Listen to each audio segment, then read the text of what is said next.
Good evening, brothers and sisters. Before the Mass, we had our devotion to Our Lady of Perpetual Health. And one of the prayers we have uttered from our heart in the petition to Our Lady of Perpetual Health says, Lord, teach us to value our dependence on God in the midst of human achievements. Lord, teach us to value our dependence on God in the midst of human achievements. And I find that very beautiful prayer.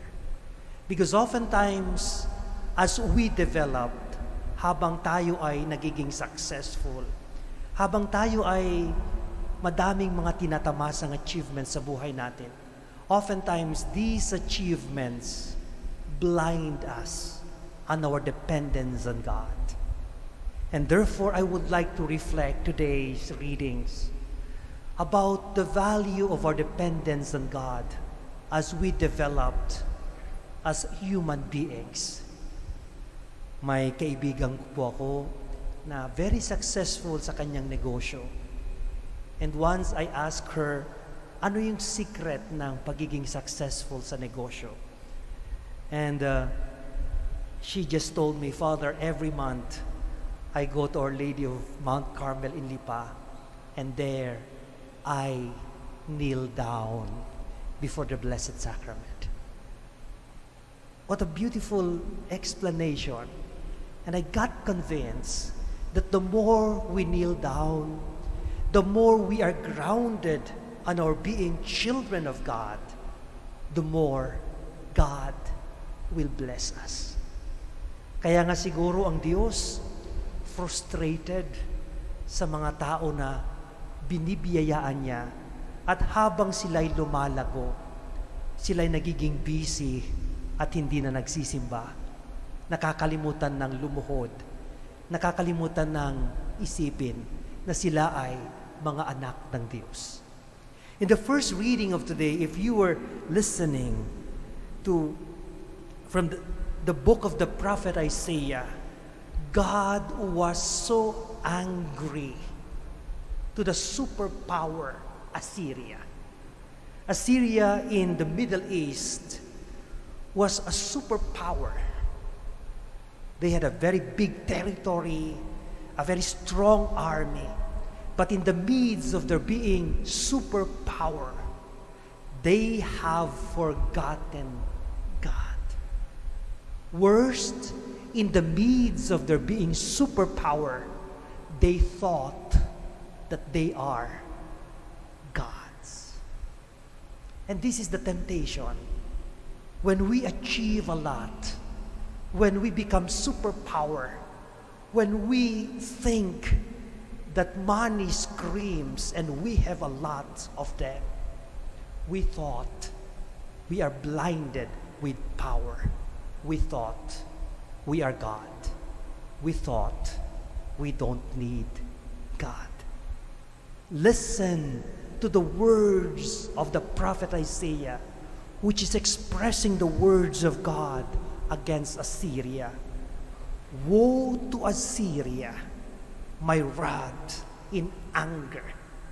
Galit na galit ang Diyos sa Assyria na nakalimutan na ang Diyos sapagkat siya ay nalasing na ng kanyang pagiging makapangyarihan, forgetting that there is God. And so in the gospel of today, it's very clear that we listen to Jesus praising God, the Father.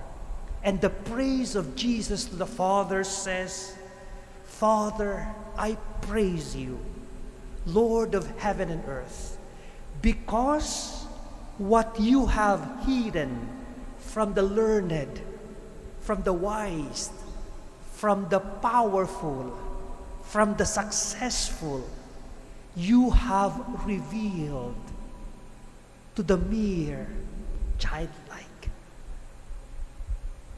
I think Jesus is revealing something beautiful here. Jesus is showing the path to the Father.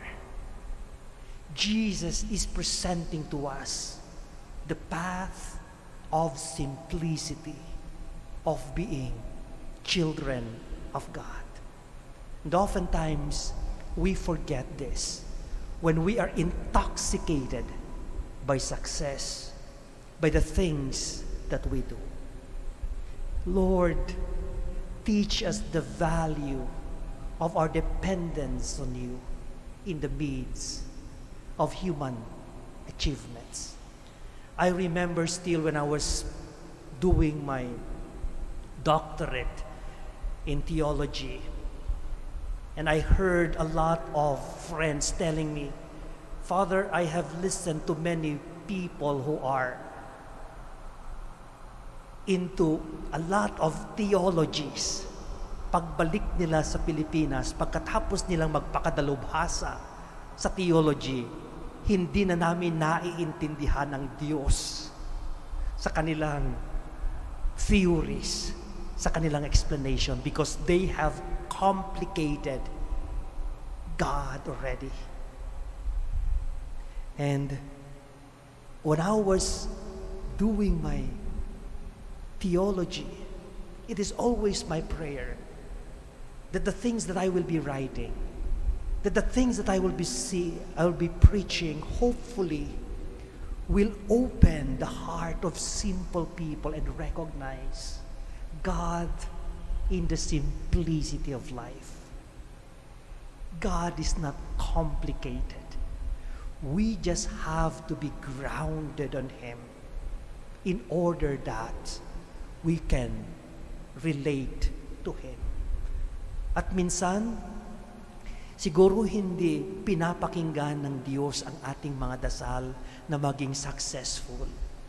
At minsan, hinahayaan siguro ng Diyos na yung mga pangyayaring hindi maganda sa ating buhay ay nangyayari in order that we may be grounded on this God and remain simple, not complicated. This is the price of knowing God, the experience of humility. This, I think, is the reason why Father Ben Beltran, who has been working in Smoky Mountain for several years, attested na sa Smoky Mountain daw, in the midst of the humble condition ng mga tao doon, wala pa siyang nakikita, natatagpuan na hindi naniniwala sa Diyos. At ako rin, nung ako ay nag-aaral doon sa mga first world country, sa mga mayayamang bansa, marami akong nakikilalang mga tao na because their lives have been so complicated and so comfortable, they have already forgotten God. At sila ay tumalikod na sa Diyos. I'd rather be humble and know God and see God revealing Himself to me than to be comfortable forgetting God.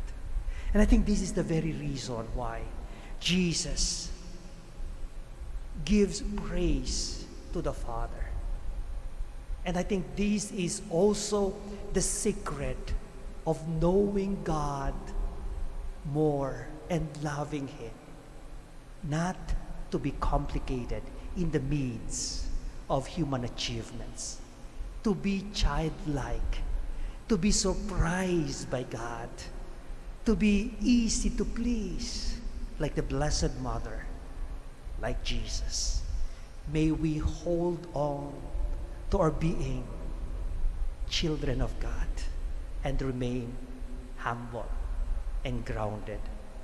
After all, ang pinakamagandang titulo ng isang tao ay hindi yung ikaw ay manager, or yung ikaw ay may PhD, or ikaw ay may MA. Ang pinakamagandang achievement ng isang tao ay yung tayo ay magiging tapat na anak ng Diyos. Is there something greater than to be welcomed by the Father and say, "You are my child. I'm so proud of you." Amen.